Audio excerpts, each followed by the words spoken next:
Ya, ¿Listo? sí, listo. Empezamos. Empezamos. Oh, empezamos, chicos. A ver, bueno, bendiciones a todos. Espero que estén pasando. Sí se ve completa o no? No, Sí. creo que no se ve completa la pantalla, o sí. Ah, no, No sé por qué. Algo pasó. pero sí se lee. Está como que la pantalla en tres, perdón, en dos. A ver, ahí. Ahí. Ajá, Bueno, no sé, ahí mejor. Déjame ver porque lo que pasa es que la presentación. No sé por qué salió así. Bueno, voy a dar al sí ya. ya. Bueno, espero que estén teniendo una buena semana. A ver, vamos a dar el milagro de Jesús sana a un ciego de nacimiento que se encuentra en el Evangelio de Juan, capítulo 9. Al menos entre May y yo, este milagro nos llamó la atención porque tiene tres partes, ¿no? O sea, no es un milagro así. Lo encontramos en dos evangelios, en Marcos y en Juan, ¿ya?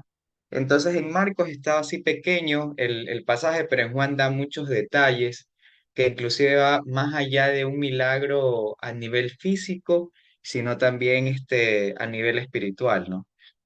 Entonces, si ahí cuando estén en sus casas, pues pueden leer que es desde el capítulo 1 hasta el capítulo 41. Son 41 versículos y tiene tres partes, como les decía, ¿no? Primero es el milagro, ¿no? El milagro, aquí en esta primera parte, lo que podemos ver es que los discípulos le estaban consultando a Jesús si este ciego que había sido de nacimiento, ¿de quién era la culpa? ¿De él que pecó o de sus padres, ¿no?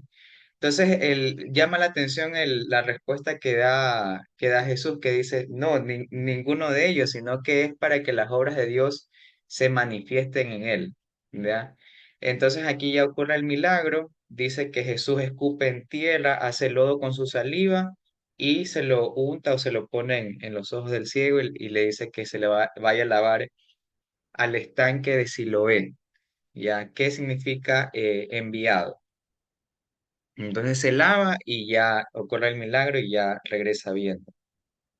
Entonces después viene la segunda parte, que es la parte en el cual los fariseos empiezan a increpar, empiezan a hostigar al ciego, que ya no es ciego, ya puede ver, ¿no verdad? Y aquí también se puede uno percatar de que muchas veces en los milagros de Jesús es como que Jesús rompía el status quo o muchas veces como que confrontaba bastante a los fariseos, porque miren, él como que lo hacía adrede, como que hizo el milagro justo en el día del reposo.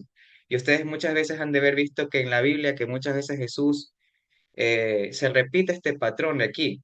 Y era justamente para confrontar el corazón endurecido de los fariseos que muchas veces tenían más de religión en sus corazones que realmente una relación, ¿no? Entonces dice que era el día de reposo cuando Jesús había sanado a este ciego, ¿ya? Y lo increpan y le dicen, pero quién es este que te sanó? No sé qué. Entonces, algo que también llama la atención es la frase que él dice yo no sé si es pecador, la verdad, porque los fariseos decían, pero ¿quién es este hombre? Es pecador, que ni sé qué. Entonces, el ciego que ya es sanado dice, si es pecador, no lo sé. Una cosa yo sé que habiendo yo sido ciego, ahora veo. O sea, la mayor de prueba, demostración del testimonio que antes era ciego, es su propia vida, el milagro, digamos así. No estuvo como que debatiendo teológicamente con los fariseos, nada, sino que su propia vida, su propia experiencia era un testimonio vivo de lo que él había vivido con Jesús, ¿no? Y en la tercera parte vemos que esto ya trasciende más allá de un milagro a nivel físico, sino ya vamos a la ceguera espiritual. ¿Ceguera espiritual de quién? De los que estábamos hablando, que realmente era de los fariseos, ¿no? Entonces aquí viene y dice Jesús, para juicio he venido a este mundo para los que no ven, que vean, y los que ven sean cegados. Entonces, como que se sienten confrontados, ¿no? Los fariseos dicen, ¿acaso nosotros somos ciegos? Entonces ahí Jesús les responde con esta frase. Si fueran ciegos, no tendrían pecado, mas ahora que dicen, vemos por vuestro pecado permanece. Entonces ya vamos a ver un poco más en detalle esta confrontación que Jesús tuvo con los fariseos, que esto demuestra que estaban realmente ciegos. Esto era peor, ¿no? De lo que tenía el ciego, pero el ciego era ciego físicamente, pero ellos eran ciegos espirituales. Algo, antes de entrar eso de ahí, algo que podemos notar es que Jesús no tiene fórmulas, digamos así, para obrar en nuestras vidas. Cada uno tiene como que sus procesos individuales, digamos así, y participa de manera diferente con cada uno de nosotros, ¿no? Entonces es como que Jesús sanó de diferentes maneras y a diferentes personas de acuerdo a su padecimiento, ¿no? Entonces, por eso es que como que yo puse aquí el título de esta diapositiva, ¿fue algún método inadecuado de sanación? Porque lo que yo estaba leyendo es que Jesús, eso lo que yo digo, no tenía fórmulas, no había fórmulas. Jesús obraba de manera al cual el Padre le decía que obre, ¿no? Entonces dice que vemos que Jesús también está utilizando tierra del piso para hacerlo, ¿no? Y esto es también nos recuerda un poco de cómo el hombre fue creado en el Génesis, ¿no? Hay una parte del Génesis que dice del polvo eres y el polvo volverás, ¿no? Entonces utiliza algo, el material, el lodo o la tierra o el barro, como dice en Génesis, algo con el cual al hombre lo hizo también para sanar a este ciego. Algunos se opondrían al ver cómo Jesús hizo este milagro, dirían que yo estaba leyendo que se puede poner muchas características a este tipo de método de sanación, ofensivo, inadecuado, dañino, cómo le puedes poner lodo en los ojos a alguien, ¿no? Un tal lodo en la salida pero como les decía, no es una fórmula. Y también hacía mucho esta parte que yo leía, que muchos pueden tildar así también al evangelio, ¿no? O sea, hacía como un paralelismo que puede ser ofensivo, inadecuado, dañino. Muchas veces también así es el evangelio con muchas personas que recién lo escuchan y confronta la vida de muchos de nosotros, ¿no? Entonces, cuando recién estamos escuchando el Evangelio, gente que no cree en el Evangelio, ¿no? Pero justamente es eso, ¿no? Es para confrontar nuestras vidas el Evangelio y bueno, puede tener estas características, ¿no? Pero a la final, si empezamos a dejar que Dios trabaje, o en este caso Jesús o Dios, que trabaje en nuestras vidas, luego vamos a ver los frutos, luego va a ver los resultados de eso. Ahora, esto de aquí también es muy interesante porque no solo lo increparon una vez al ciego, sino lo increparon le consultaron varias veces, le preguntaron quién era este hombre y se convirtió en su propia confesión de fe, en su propia confesión de fe. Entonces, al recibir la vista, este hombre se convirtió en un nuevo hombre, no solo que recibió la vista, sino recibió una nueva vida. ¿No? Entonces, por ejemplo, la primera pregunta que le hacen los fariseos, ¿cómo te fueron abiertos los ojos? Su primera respuesta fue aquel hombre que se llama Jesús, ¿ya? Esa fue la primera respuesta, aquel hombre que se llama Jesús. Luego le hicieron otra vez, segunda vez la pregunta y les responde que le había abierto los ojos un profeta. O sea, como que ya su conocimiento teológico o espiritual como que se le va revelando, como que se le va quitando como un velo espiritual también ante los ojos espirituales de él, ¿no? Primero dice aquel hombre que se llamaba Jesús, luego dice un profeta y finalmente confiesa que Jesús es su Señor y cree que es el Hijo de Dios, que lo vemos en el versículo 36 y 38. O sea, es como que la revelación era paulatina y progresiva. Ya, en el proceso de contar lo que le había pasado, el hombre se vuelve discípulo de Jesús. O sea, al principio era creyente, o sea, como que creyó, claro, creyó porque le había recibido la sanidad de su vista, pero después ya no solo fue creyente, sino se convirtió en discípulo de Jesús al hacer esta confesión. ¿ya? Y su historia se convierte en una confesión de fe. Entonces, aquí como conclusión podemos ver el hombre no solamente recibe la vista física, sino también recibe una vista espiritual. Entonces, cada persona vive su proceso de manera diferente, es lo que yo decía, ¿no? Cada persona, Dios obra de manera personal, individual, diferente con cada uno, ¿no? Jesús trató con este hombre de una manera diferente que con la mayoría. Primero, suple su necesidad física. Esto de aquí, pues, como yo les digo, no necesariamente va a actuar con nosotros de la misma manera, ¿no? Entonces, primero dice, suple su necesidad física. Luego dice que deja que sufra algo de persecución con los fariseos y después lo llama para que creyera en algo específico. ¿Estamos dispuestos a permitir ahora que Jesús trate con la gente de una manera diferente? Claro, porque muchas veces vamos a estar un poco cerrados y como que vamos a decir, ok, la manera que Jesús me trató a mí es la correcta y la tuya no, cuando realmente puede tratar de manera diferente con Ginger, con Mike, con Marilyn, los que estén aquí, ¿no? Entonces, con cualquiera de ustedes puede ser diferente su vida, diferente su testimonio, y es como dice la Biblia, la multiforme gracia de Dios, ¿no? Entonces, por ejemplo, en el caso de este hombre, suple su necesidad física, sufre persecución, y luego, al resistir esa persecución, lo llama para que creyera en él y se vuelve un discípulo de Jesús, ¿no? Ahora, aquí vemos también algo que es entre el ver y no ver, ¿no? Porque estábamos hablando acerca de dos cegueras, la ceguera física del ciego y la ceguera espiritual de los fariseos. Entonces, es la parte que yo les decía, la última parte que Jesús confronta a los fariseos. Les dice, para los que no ven, que vean. Aquellos que reconocen su ceguera espiritual pueden encontrar vista en Jesús. Es decir, aquí se necesita algo que se llama humildad. Yo reconozco que tengo una ceguera espiritual y que solo en Jesús Él me puede quitar esos velos que no me dejan verlo, ¿no? Dice, pero los que ven, este es el contraste, pero los que ven, o sea, los que dicen que pueden ver, serán cegados, ¿no? Tal vez por su orgullo, tal vez.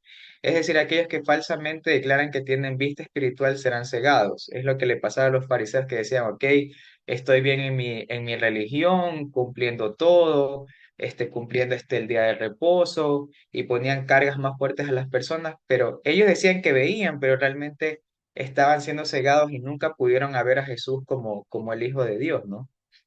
De ahí dice, ¿acaso nosotros también somos también ciegos? Es lo que le preguntaron los fariseos a Jesús. Los fariseos se burlan de Jesús, confiados en su propia vista espiritual, la cual era ceguera, porque ellos no podían ver al Hijo de Dios que estaba justo frente a ellos. Es lo que decía anteriormente, ¿no? Ellos creían que podían ver que que eran muy rectos, ¿no? Inclusive hay una parte de la Biblia que dice que Jesús los llama fuertemente sepulcros blanqueados, porque eran como que estaban blancos por fuera, parecía que estaban bien, pero por dentro no tenían una verdadera relación con Dios.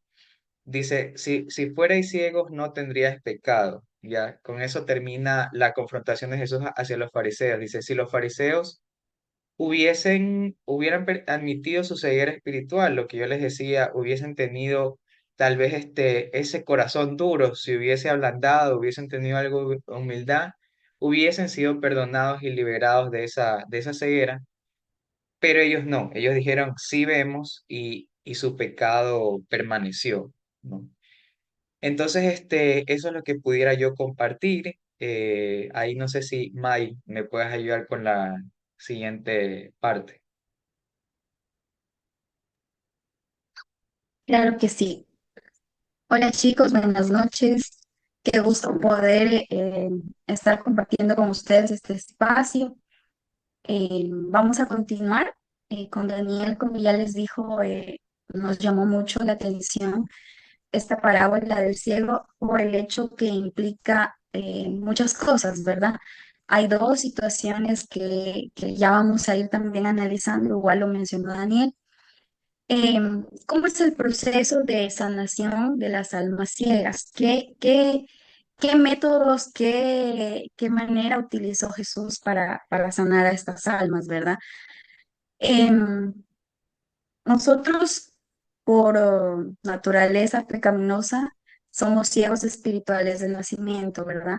Entonces, en este pasaje, nosotros podemos darnos cuenta que Jesús toma la iniciativa para sacarnos de esa ceguera espiritual, así como lo hizo con el ciego. Dios puede utilizar muchísimas maneras, múltiples maneras para atraer nuestras vidas hacia Él y de esta manera quitar ese velo que nos había cubierto desde que hemos nacido, ¿verdad? Muchos han tenido el privilegio de nacer en un hogar cristiano, otros no. Entonces, la multiforme gracia de Dios es la que nos ha sacado de ese estado. Entonces, Jesús hace una obra maravillosa en cada uno de nosotros, es decir, nos hace nuevas criaturas. La palabra lo declara, ¿verdad? Que ya no somos esclavos, sino que somos nuevas criaturas. En esta obra Jesús nos llama a ser obedientes a lo que Él manda. En el pasaje nosotros podemos entender y darnos cuenta que el ciego, en su calidad de mendigo que era, él obedeció la palabra que Cristo le dio. No puso objeciones, no puso pretextos, no dijo por qué ni para qué. Él simplemente obedeció, ¿verdad? Entonces, esa es la actitud que nosotros deberíamos también adoptar para ser obedientes delante del Señor. Entonces, em, la idea de este pasaje, amigos, es que seamos obedientes, que siempre tengamos ese corazón dispuesto para que el Señor pueda hacer milagros en nuestras vidas. Si nosotros no estamos dispuestos, créanme que no va a pasar nada. Podemos llorar, podríamos desesperarnos, podemos gritar, pero no va a pasar si no tenemos ese corazón dispuesto. Entonces, una de las partes importantes en este pasaje es la obediencia y también saber que en Cristo nosotros somos lavados en las aguas del bautismo. Ya no somos pecadores, ya no somos esclavos, sino que ahora somos renovados a través de la fe en Cristo y de las aguas cuando nos bautizamos. Cuando sucede esta conversión en nuestro corazón, en nosotros, nos convertimos en un misterio para aquellos con quienes solíamos relacionarnos, ¿verdad? ¿Por qué? Porque ya no vamos a hacer o a practicar las mismas cosas que hacíamos antes. Entonces, es raro y es un poco ilógico porque siempre nos van a tildar quizás como aburridos, como personas que no tenemos o no sabemos cómo divertirnos y van a decir que parecemos que no somos la misma persona, ¿verdad? Que hemos cambiado, que nos han lavado el cerebro y múltiples cosas que ustedes ya conocen, que nos han dicho cuando nos hemos convertido a Cristo. Entonces, nada de eso, amigos, debe impedir que la relación con Cristo sea estropeada o sea estorbada. ¿Por qué? Porque nuestro corazón ya le pertenece a Él. Y de esta manera nosotros cuando entramos en esta comunión íntima con el Señor, vamos a mostrar esa lealtad al Señor. Aún así, cuando vengan pruebas, tribulaciones, el Señor nos va a fortalecer y nos va a dar esa valentía para obrar en nuestras vidas. Esa es la promesa del Señor. Entonces, con Jesús estamos hasta las mismas, ¿verdad? También un regalo, por así decirlo, de nuestro Dios es que pasamos de tener cero conocimiento a tener una mayor gracia en cuanto al conocimiento de las escrituras, lo cual hace que nuestro corazón sea un corazón que adore a Cristo, no que adore al mundo ni a ninguna otra cosa, sino que el objeto de nuestra adoración sea Cristo, porque Él es el dueño de nuestro corazón. Entonces, este es el proceso perfecto que el Señor utiliza para sanar esas almas ciegas. Es decir, hay esperanza para nuestros familiares, hay esperanza para nuestros amigos. Así como Cristo trabajó en nuestras vidas, también lo puede hacer en aquellos que aún no conocen de Jesús. Si me ayudas, porfa, con la siguiente, amiga. Muy bien. Ahora, como a manera de conclusión, chicos, de este precioso milagro que hizo el Señor, em, a mí me llamó muchísimo la atención la actitud del ciego. ¿Por qué? Porque él hace que los fariseos tiemblen a pesar del juicio que le estaban haciendo y a pesar de las consecuencias que el hablar y testificar lo que él hizo vendrían. Entonces, nosotros podemos entender que Jesús hizo milagros para atender las necesidades humanas y para sanar, para mostrar su gloria ante los demás. También, chicos, nosotros podemos ver en este pasaje que Cristo usó estos milagros y estas sanidades como una plataforma de lanzamiento para proclamar su verdad.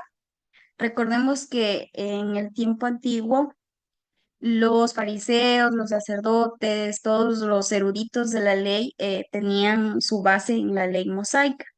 Entonces, la verdad de Cristo debía ser anunciada. Entonces, este mensaje que traía Cristo era como un poco contracorriente a lo que estaban acostumbrados a escuchar normalmente. Entonces, ¿por qué? Porque este mensaje traía libertad y verdades espirituales que muchos en su momento no lo avanzaban a comprender. Su mente estaba tan limitada y tan cegada que tenían la letra, pero les faltaba la práctica, tenían la teoría, pero les faltaba la práctica. Y una de esas prácticas en ese tiempo era eh, que ellos esperaban a un profeta, ellos esperaban que venga el profeta, el Mesías, pero no creían, no creyeron cuando Cristo fue revelado como Mesías. Entonces, los milagros, todos los milagros que Jesús hizo, eran tan evidentes, pero estos fariseos, estos sacerdotes, estos eruditos estaban tan cegados por la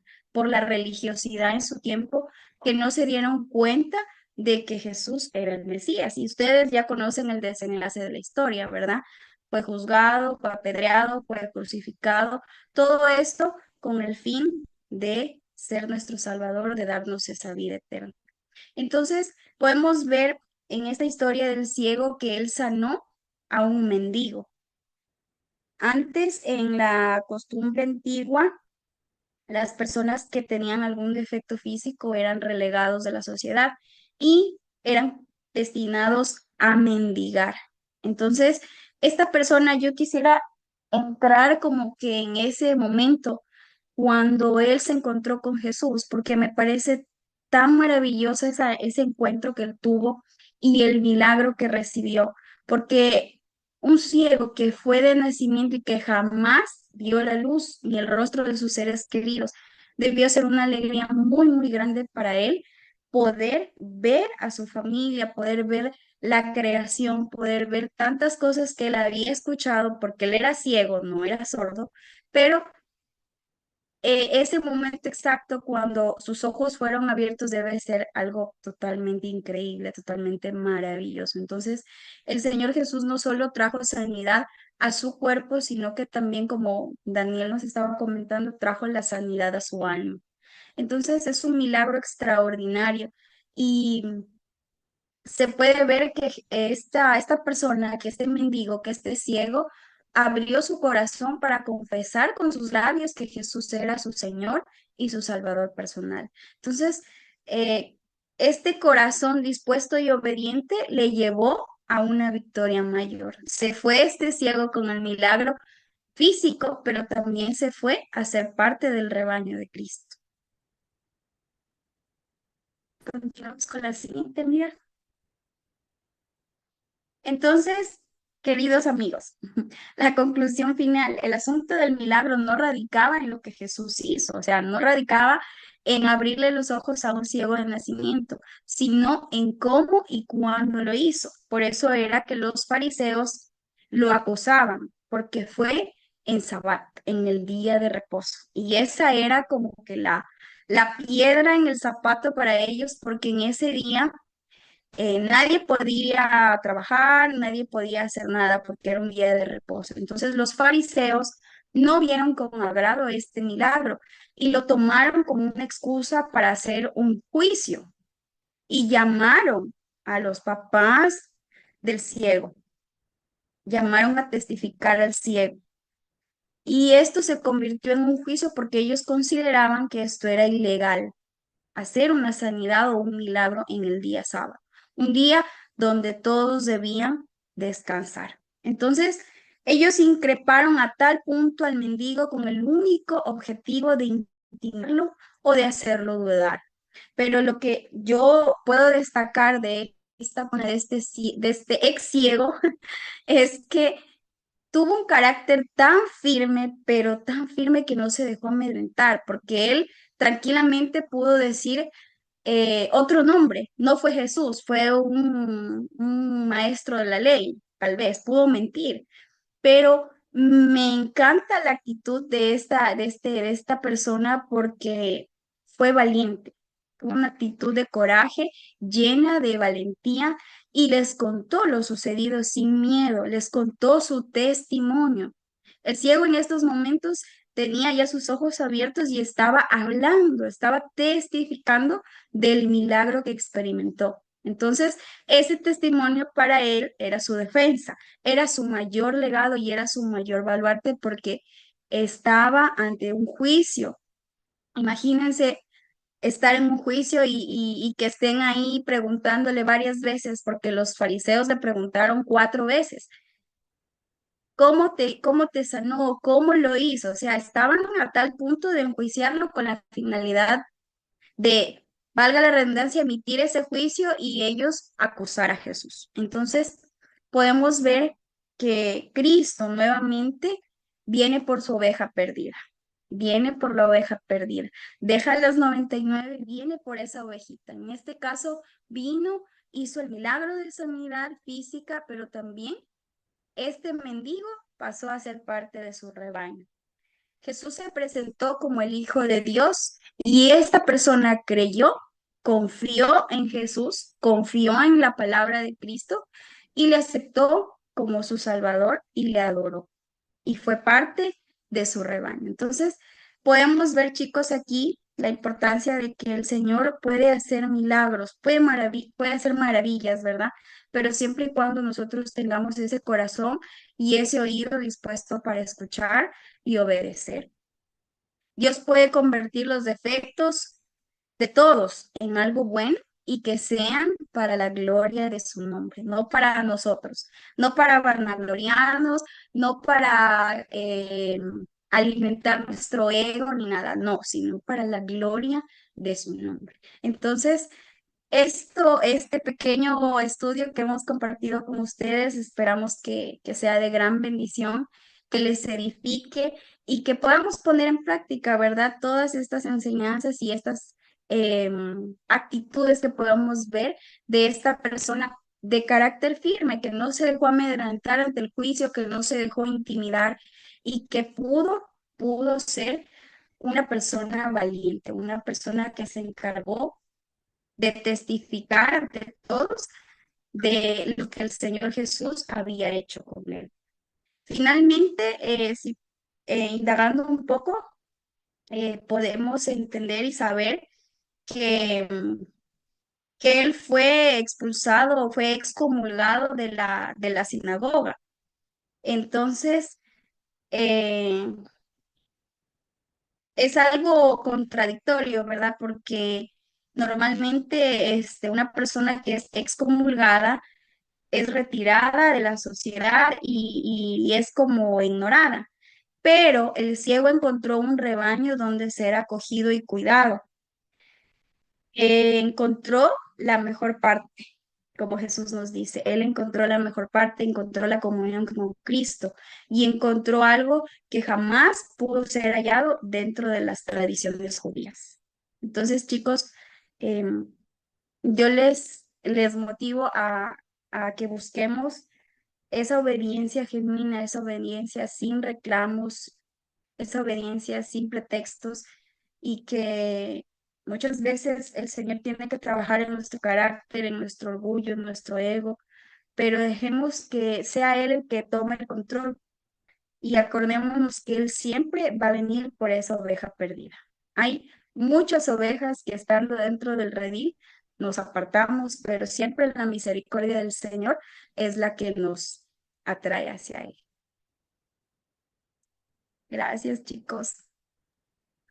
Gracias. Gracias. Solamente para acotar, a mí me encanta cuando Jesús toma esta postura frente a los fariseos, ¿verdad? Es como que, porque los fariseos a él, cuando él hace este tipo de milagros, a él lo tildan como de revolucionario, pero en realidad Jesús no Sí, fue revolucionario, sino reformador, porque él sabía que todos estábamos haciendo como, o sea, los fariseos estaban haciendo y nos pasa todavía que queremos poner la ley por encima del amor, pero es al revés. Entonces ahí es cuando Jesús viene y los confronta muy fuerte en hacer todo lo contrario a lo que ellos creen que está bien. Entonces, eso es un reformador. El reformador no cambia la ley, la respeta, pero le da así es. otro sentido. Entonces me encanta cuando lo veo a Jesús en acción de esta manera. Chicos, muchísimas gracias. Excelente trabajo en equipo. Y bueno, tenemos que cortar porque mismo se va la luz. Solamente, no sé si alguno de los dos quiere orar, Daniel, de pronto como para terminar este tiempo y que ya la grabación Amén. ya termine. Exacto. Sí, ya. Bueno, terminemos este tiempo de enseñanza con una oración. Padre, gracias te damos por esta enseñanza en el cual nos permite aprender esto de la ceguera, que fue más allá de una ceguera física también, hubo una ceguera espiritual, Señor, que tú puedas también a nosotros abrir nuestros ojos para aprender nuevas verdades de tu palabra, de ti, Señor, que pueda ser revelada tu palabra, tus enseñanzas día a día, cada vez más. Eh, Sabemos como tú como Padre que quieres lo mejor para nosotros, Señor. Abre nuestros ojos, destapa nuestros oídos también espirituales, Señor, para poderte escuchar y ver día a día, Señor. Y permite que esta enseñanza sea aplicada, practicada en el día a día de nuestras vidas, donde quiera que vayamos, Señor. Convierte nuestra alma, nuestro corazón también día a día muchas veces nos endurecemos o andamos distraídos en otras cosas, Señor, pero atrae ese corazón, Señor, hacia ti para que te podamos amar y adorar y conocer cada día más. En nombre de Jesús, amén. Listo, ¿Sí? listo chicos, muchísimas gracias. Entonces, nos estamos viendo en el próximo devocional. Un abrazo chicos, excelente trabajo, muy bonita pareja. Trabajaron en equipo súper bien. La Cuídense. gloria sea Ya, para el Señor. Amén. ok, Bye. ya, Amén. listo.